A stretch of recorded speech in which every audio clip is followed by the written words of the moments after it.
Buenas noches, buenas tardes a todos. Es jueves y eso significa que llega nuestra hora de análisis latinoamericano, de análisis de lo que pasa en las Américas y por el mundo. Bueno, los halcones estadounidenses y europeos están de fiesta estos días. El daddy que le dijo Mark Rutte, el secretario general de la OTAN, a Donald Trump aparentemente ha tenido su efecto y finalmente el presidente de Estados Unidos, que dijo en su momento que terminaría la guerra en Ucrania en 24 horas, ahora dio un golpe de timón con la decisión de enviar armas muy sofisticadas a Ucrania. Estados Unidos parece ser que le va a vender sistemas Patriot a Europa y Europa le entregará sus equipos a Kiev.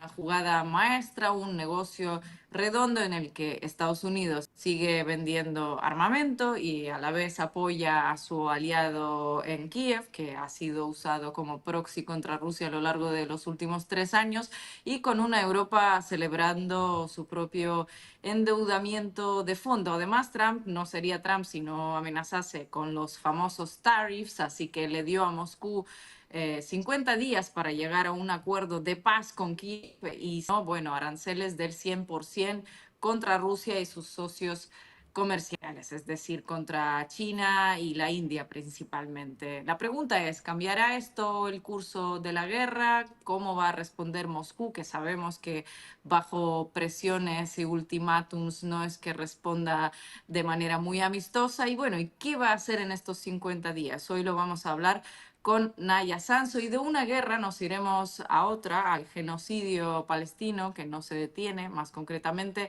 Colombia acoge estos días una cumbre internacional del Grupo de la Haya, una iniciativa que lidera el gobierno de Gustavo Petro junto con Sudáfrica para elaborar una respuesta a la masacre que perpetra Israel en Gaza, una cumbre en la que Petro planteó incluso salirse de la OTAN. Como sabemos, Colombia es socio global de esta alianza. Se habló también de medidas para parar a Israel, de embargo militar, de venta de armas, todo mientras Israel bombardeaba Siria. Así que muchos temas para hablar hoy. Vamos a arrancar. No se olviden de dejar sus comentarios y suscribirse al canal. Bienvenidos.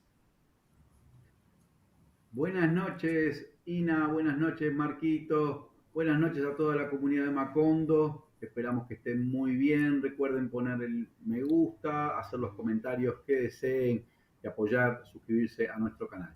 Bueno, Ina, vamos a comenzar, y Marco, vamos a comenzar analizando este golpe de timón, este cambio en la política de Donald Trump hacia la guerra entre Rusia y Ucrania. Recordemos que Donald Trump en su campaña electoral dijo que la terminaba en un día. Bueno, eso evidentemente quedó atrás. Ha mantenido muchas conversaciones con Vladimir Putin, pero está claro que los avances que en la consecución de la paz prácticamente no existen. Naya Sanso nos acompaña para analizar, es nuestra analista de cabecera para la guerra ruso-ucraniana, experta realmente en este tema, y muchas veces ha conversado con nosotros en Macondo y muchas veces nos ha advertido contra ese optimismo de esto se termina, porque, y ha demostrado tener razón, porque esto claramente no se termina. De hecho, la respuesta de Vladimir Putin a la amenaza de Donald Trump parece haber sido detonar explosivos muy importantes en ciudades industriales de Ucrania, pero todo eso está dentro de la cuestión propagandística, hay que ver qué es lo que es y lo que no es. Bienvenida, Naya Macondo, y seguimos analizando esta guerra y este golpe de timón y las consecuencias que podría tener. Bueno, un placer saludaros otra vez. Hacía un tiempo que no os veía. Saludos a Ina y a Marco, a ti, Leandro, también, desde un poquito más lejos. Bueno, la cuestión de Donald Trump es que ha pasado de decirnos de estas cosas que se dicen en campaña, que esta guerra era una mala guerra, que él acabaría en 24 horas. Nos dijo también que acabaría la guerra antes de tomar posesión, es decir, antes del 20 de enero. Cuando tomó posesión ya las cosas empezaron a cambiar. Él armó un equipo formado por un grupo de personas que no son especialmente expertas ni en Rusia ni en Ucrania. Llegó un momento en el que Rusia incluso vetó a quien iba a ser el enviado de Trump para Rusia y Ucrania, el general Kellogg, que se ha quedado solo en enviado para Ucrania. Moscú no aceptaba esa mediación de Kellogg, a quien vemos que de forma correcta como especialmente vinculado a Kiev, especialmente cercano a Kiev. Y lo que hemos visto en estos meses ha sido una doble negociación. Witkoff negociaba con Vladimir Putin y Keith Kellogg o Marco Rubio hablaban con Kiev. No sabemos muy bien quién hablaba con Donald Trump en un principio. Ahora, según leemos en los medios ucranianos, es Keith Kellogg quien ha conseguido ganarse la oreja, digamos, de Donald Trump, y es él quien está marcando un poco el discurso. Un poco en ese marco hay que ver esta especie de giro de guión de los últimos días. Si hubiésemos tenido esta conversación hace una semana, estaríamos hablando de cómo el Pentágono había suspendido, siempre pareció que temporalmente, las entregas de armas importantísimas, armas clave, como los misiles para la defensa aérea, esos interceptores tan necesarios para Ucrania para derribar drones y misiles rusos. En esta semana ha cambiado todo. Donald Trump ha decidido que quien está obstaculizando la paz no es Volodymyr Zelensky, a quien ha acusado en otros momentos de ser quien no quería negociar y quien no quería la paz. Ahora es Donald Trump. Ahora es Vladimir Putin. Donald Trump ha cambiado un poco ese discurso, pero si lo vemos un poco en perspectiva desde el año pasado, en realidad no es más que la aplicación del plan de Keith Kellogg, del plan de Kellogg-Flates, algo que se publicó hace un año, nadie le hizo especialmente caso. En aquellos momentos estábamos todos hablando de aquel plan 2025 de la Fundación Heritage, y no nos fijamos demasiado en este America First Foreign Institute que sacaba también sus planes, y ahí es donde se publicó esta idea de Kellogg y Flates, que básicamente era un plan de incentivos y amenazas. Es decir, Kiev obtendría armas solo si aceptaban negociar con Rusia una vía a la paz. Pero si Estados Unidos consideraba que quien se negaba a negociar era Moscú, Moscú sería castigado con el envío de más armas a Kiev. Lo hemos hablado en el pasado, que en algún momento Trump iba a decidir que Vladimir Putin era el obstáculo, y al final llegaríamos a esta fase de castigo y de amenazas. Y efectivamente hemos llegado no a las sanciones, no a enviar más armas a Kiev, que también, sino al lenguaje del ultimátum. A Trump no le gustan las negociaciones que se prolongan demasiado.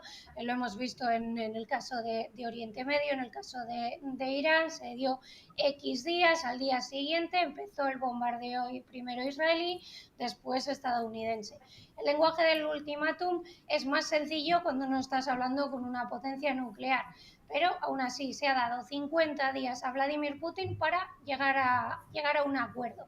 No sabemos si es un acuerdo de alto el fuego o un acuerdo definitivo. Lo que sí sabemos es que son 50 días hasta esa primera semana de septiembre, y después entrarían ya el castigo, no solo a Rusia, sino a aquellos aliados de Rusia que sigan comerciando, sigan comprando petróleo ruso. Y si escuchamos a Lindsey Graham, que es quien está promoviendo la legislación, si compran petróleo ruso y no apoyan a Ucrania. Eso ahí estamos. Si vemos el tracking del Instituto de Kiel, que es quien sigue cuánto dinero pone cada país en ayuda militar, humanitaria o financiera a Ucrania. Vemos que en la fila de China y en la fila de India es una línea completa de ceros.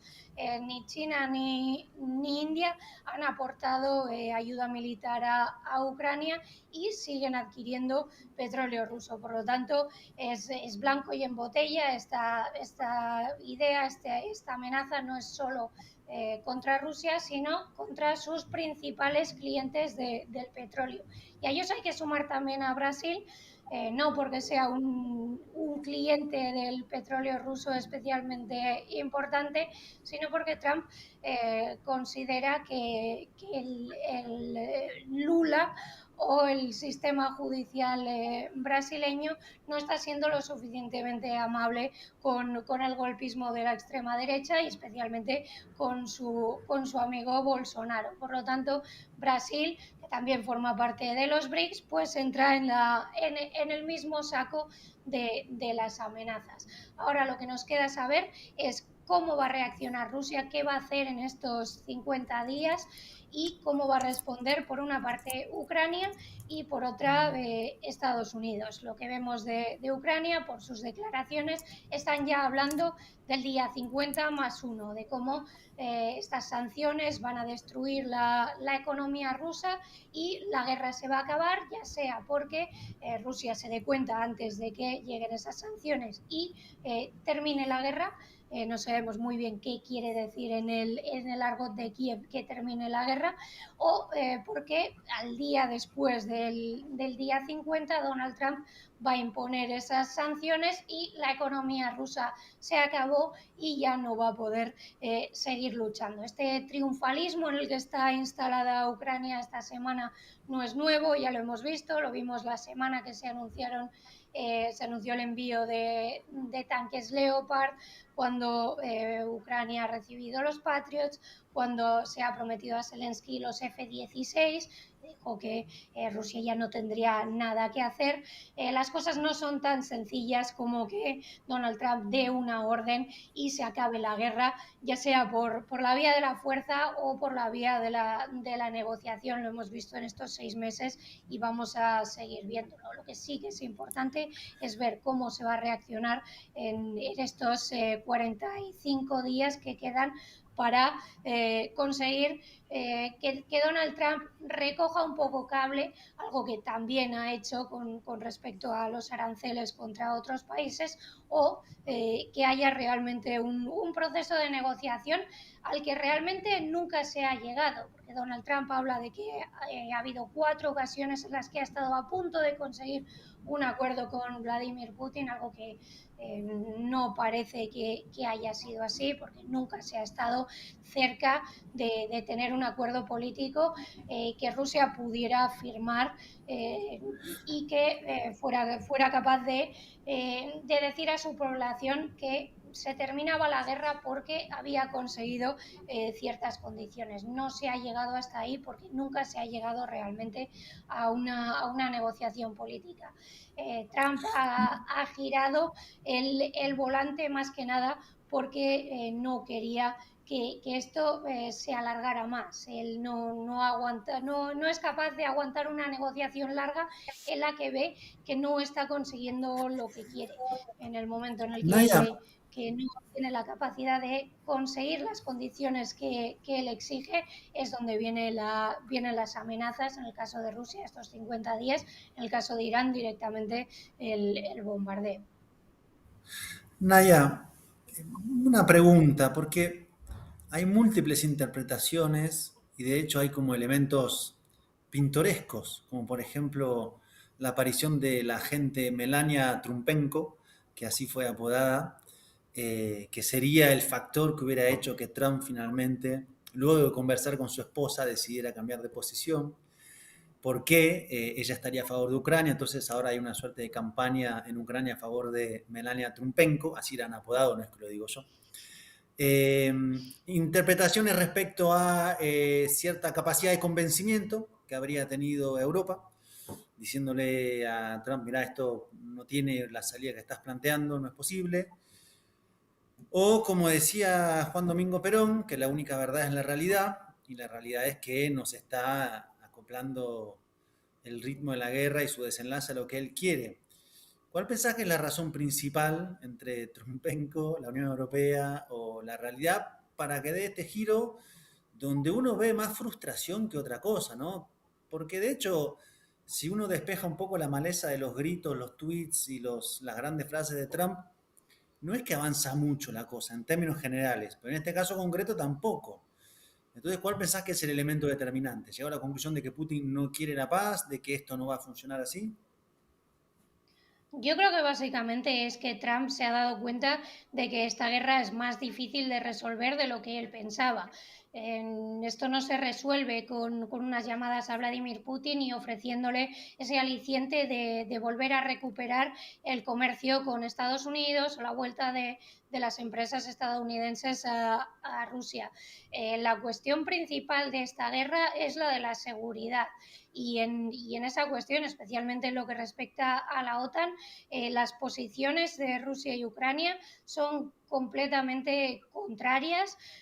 Rusia no puede aceptar, si no es militarmente derrotada, que Ucrania esté en la OTAN, ya sea de forma oficial o de forma oficiosa, digamos, con presencia militar de países como Francia, Alemania o el Reino Unido en Ucrania.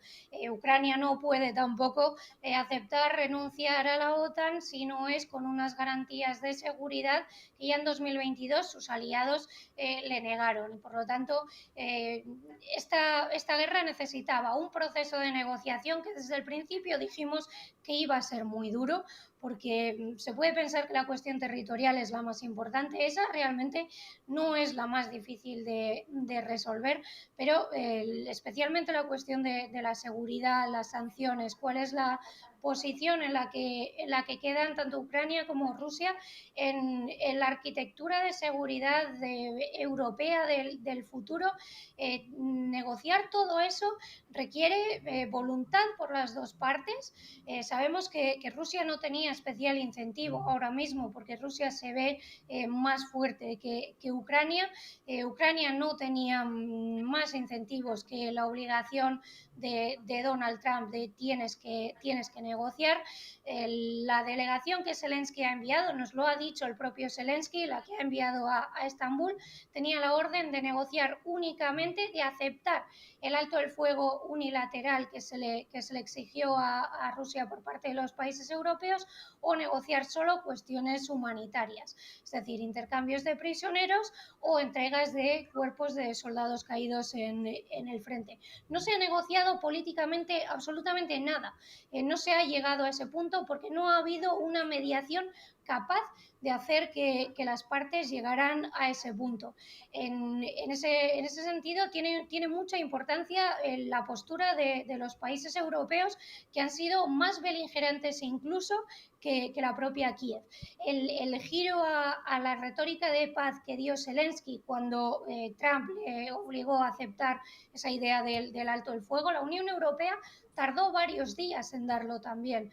La postura europea ha sido la de pasar de la guerra, ya sea una guerra eterna hasta que Ucrania consiga todos sus objetivos, algo que no parece muy realista, o un conflicto prolongado que pase a esa fase política para que Ucrania consiga a la larga esos objetivos que busca, especialmente esa adhesión oficial o no oficial a la OTAN. Yo creo que entre los países europeos lo que sí han dado a Trump es el dinero, esa financiación. También hemos hablado en otras ocasiones que Trump iba a tener que equilibrar esa idea de buscar la paz, esas ganas que tiene de ganar el premio Nobel, con los beneficios económicos que supone para el complejo militar industrial estadounidense una guerra de alta intensidad como la actual. Esta especie de solución que está dando ahora, que él pone las armas, la Unión Europea pone la financiación, Ucrania pone los muertos y Estados Unidos se lleva todo el beneficio.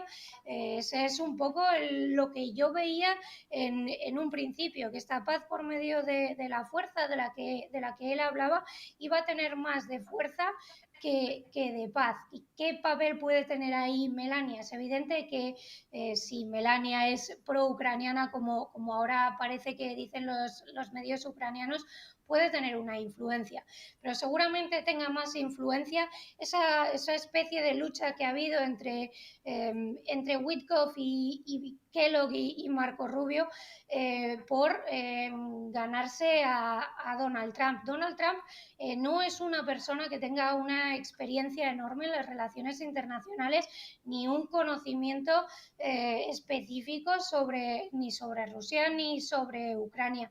Y es una persona cuya opinión es cambiante y es manipulable. El hecho de que Witkoff se esté dedicando ahora más a Oriente Medio, que no haya visitado Rusia en un tiempo, que no haya tenido esa presencia que había tenido durante unas semanas y que sí la haya tenido Keith Kellogg, que ha pasado varios días en Ucrania, que sí lo haya tenido Marco Rubio. En América Latina sabéis quién es Marco Rubio, él no es un aislacionista, no es precisamente un moderado, él está sancionado tanto por Rusia como por China. Son ellos los que están ahora mismo imponiendo el discurso y han conseguido que Donald Trump se acerque más a esa visión de cómo está la guerra y de quién está obstaculizando un proceso de paz que repito, realmente no ha empezado. Que las partes se reúnan en Estambul es un paso positivo porque hacía 3 años que no hablaban directamente, pero sabemos que lo único de lo que han hablado es de cuestiones humanitarias, que son muy importantes. Es importante que haya intercambios de prisioneros y que esas personas que están desaparecidas se les pueda dar un final y que sus familias no las estén buscando. Pero no son las cuestiones que van a determinar ni la paz ni el día después del conflicto. El problema de esta negociación es que realmente no ha existido, en gran parte porque no hay unos incentivos suficientes ni para Rusia ni para Ucrania. La mediación realmente no sabe cómo coger esas hojas de términos que las llama el general Kellogg, esas posturas, esas líneas rojas de unos y otros que él decía que iba a mezclar, y en esa mezcla que hizo Kellogg casualmente le salió exactamente la hoja de ruta que habían presentado los países europeos.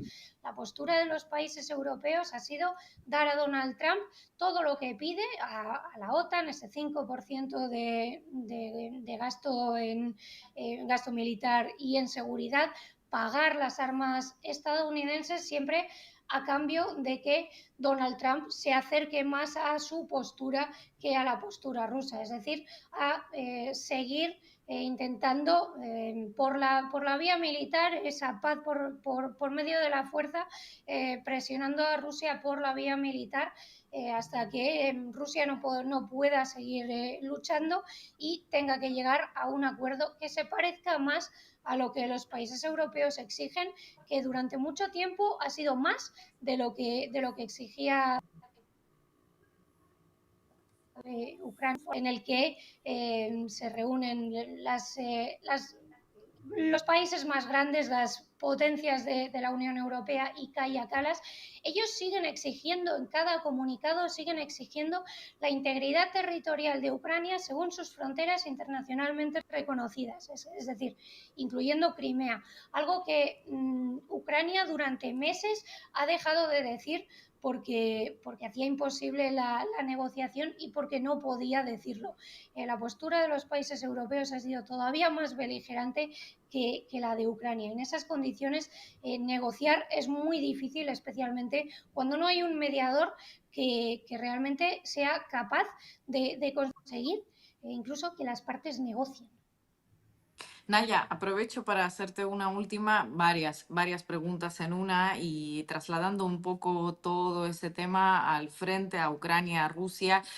Hay algunos medios que están diciendo que Putin en esta conversación telefónica con Trump le ha dicho que en el transcurso de esos 50-60 días lanzaría una ofensiva para ocupar más territorios de Ucrania. ¿Qué credibilidad le das a esa información? Porque a mí la verdad que me suena bastante inverosímil que Putin le esté contando a Trump los planes que tengan para atacar. Eso para empezar. Luego, un poco saber qué pasa en el frente, ¿no? Porque entiendo que Rusia sigue avanzando. Hoy ha habido una noticia sobre un otro intercambio de cuerpos. Si ves estas estadísticas de intercambio de cuerpos, son particularmente hoy 19 soldados rusos muertos a cambio de 1.000 soldados ucranianos muertos, y las dinámicas han sido así a lo largo de muchos meses. A la vez estamos viendo cambios en el gabinete de Zelensky. Algo está pasando en Ucrania. Ahí tienen esa urgencia de esos 50 días. Parece que no están muy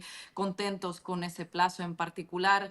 ¿Qué sucede allí mismo? Ya apartándonos de Europa, de Trump y de todos los demás.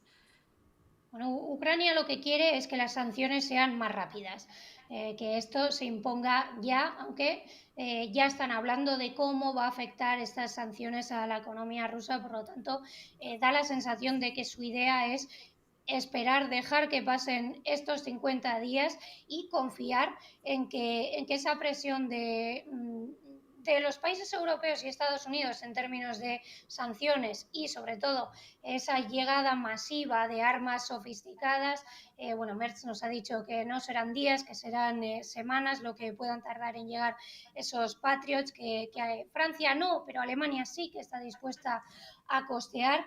Esa idea de que en 60 días Rusia podría recuperar todo el Donbass, por ejemplo, evidentemente si hubiera ese avance fuerte, si llegara a las fronteras de Donetsk y sobre todo de Donetsk, Lugansk, que es lo poquito que queda, sería factible. Si en esos 50 días Rusia consiguiera llegar a esos límites del Donbass, es posible que hubiera una negociación más sencilla, que Rusia se detuviera ahí. También es cierto que no ha podido llegar hasta ahí en 3 años. Va a conseguirlo el CNN hablaba de 60 días, que Vladimir Putin le habría dicho a Donald Trump que en 60 días es capaz de conseguir ese gran avance. Donald Trump le ha dado 50. No parece que haya una prisa especial por empezar esa supuesta ofensiva. Es lo que dice CNN, 160.000 tropas rusas que se estarían agolpando hacia la frontera rusa para atacar efectivamente creemos que sería por el sur. No tendría mucho sentido intentar volver hacia Kiev, ir hacia Kharkov. Parece que debería ser en la zona del Donbass, como mucho en la zona de Zaporozhye, donde correrían el riesgo de sufrir el mismo destino que sufrieron los tanques Leopard en 2023. Con la dinámica que hemos visto en la guerra ha sido de guerra de desgaste y de avances sostenidos pero muy lentos. Lo más importante que está sucediendo ahora mismo en el frente sucede alrededor de Pokrovsk. Ese nudo de comunicaciones cuya pérdida sería muy problemática para Ucrania en todo ese frente sur. No se está atacando directamente, se está intentando rodear por este y oeste. Hay ciertos ataques en el norte, en Sumy, más que nada para fijar ahí tropas. El frente sigue en la misma dinámica que hemos visto en los últimos 2 años. Rusia está más fuerte que Ucrania. El peligro para los soldados a uno y otro lado del frente es existencial, no solo en el frente, sino a cada vez más kilómetros del frente por el uso de drones, de fibra óptica. Las bajas no sabemos realmente cuántas son, pero si vemos las cantidades, las cifras de cuerpos que se están intercambiando, especialmente en la dirección a Ucrania, sabemos que las bajas son muy elevadas. Eso siempre perjudica a Ucrania. más que nada por el peso demográfico que tiene Rusia. Rusia tiene más capacidades de movilización. Rusia no ha hecho una movilización general como sí que ha hecho Ucrania. Rusia no está persiguiendo voluntarios por las calles de Moscú ni de las ciudades menores, como sí que está haciendo Ucrania en Lviv, en Kryvyi Rog, en Odessa. Vemos vídeos a diario. A priori la dinámica ahora mismo es la misma que hemos visto en semanas anteriores. Rusia se está reforzando mucho en esa dinámica de guerra aérea. También Ucrania es fuerte en términos de drones, especialmente esos ataques alrededor de los aeropuertos rusos para impedir el trabajo normal de la aviación militar, pero también civil. Si a eso se suman misiles de largo alcance que posiblemente veamos en unas semanas, Ucrania siempre ha demostrado que tiene la capacidad de hacer daño a Rusia, especialmente en la retaguardia. Estos anuncios de ultimátum, este lenguaje duro, estas amenazas de castigos, llaman a la escalada por ambas partes. Si Ucrania aumenta su guerra aérea, vamos a ver un aumento de la guerra aérea rusa también. Rusia ha demostrado ser capaz de, con menos misiles y ahora de más drones, ha sido capaz de hacer más daño en la industria militar, en esas infraestructuras energéticas. Ha habido más daños con un armamento a priori menos costoso y más fácil de volver a producir. Es más sencillo producir drones que producir misiles. Por lo tanto, en este año hemos visto que Rusia se ha reforzado, mientras que Ucrania no lo ha hecho tanto, aunque aún así ha sido capaz de dar golpes muy duros, como esa operación Tela de Araña, los sabotajes en trenes que causaron víctimas civiles.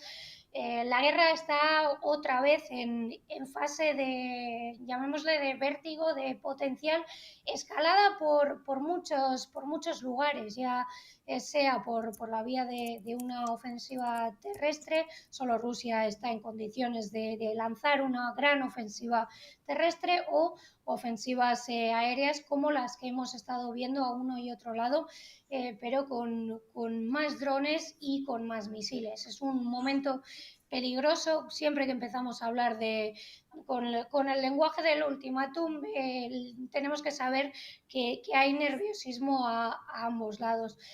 Yo tengo ciertas dudas cuando los planes militares rusos se publican en la CNN, se publican vía Donald Trump y CNN. Bueno, veremos si esos Por eso te 160.000 preguntaba. tropas rusas están realmente en condiciones de lanzar una ofensiva que vaya hacia Izium en Kharkov para atacar Slaviansk, Kramatorsk desde el norte, o si realmente solo es reforzar la guerra, el frente actual, para intentar avanzar lo más posible en estos 50 días. La forma que Rusia tiene de mostrar su fuerza es avanzar en el frente y mantener sus defensas en la retaguardia. La forma que tiene Ucrania de mostrar su fuerza es que sus aliados les suministren armas por un lado y sanciones por otro. De ahí que las Armas formas que de llevamos actuar en 3 estos años 50 días vayan a ser distintas.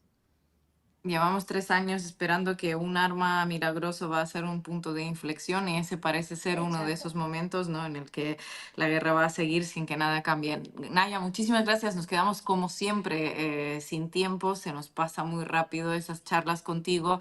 Muchas gracias por estar en Macondo nuevamente, y esperamos volverte a ver pronto por aquí. Un placer hablar con vosotros. Nos vamos al corte y seguimos con Colombia, Gaza, Israel.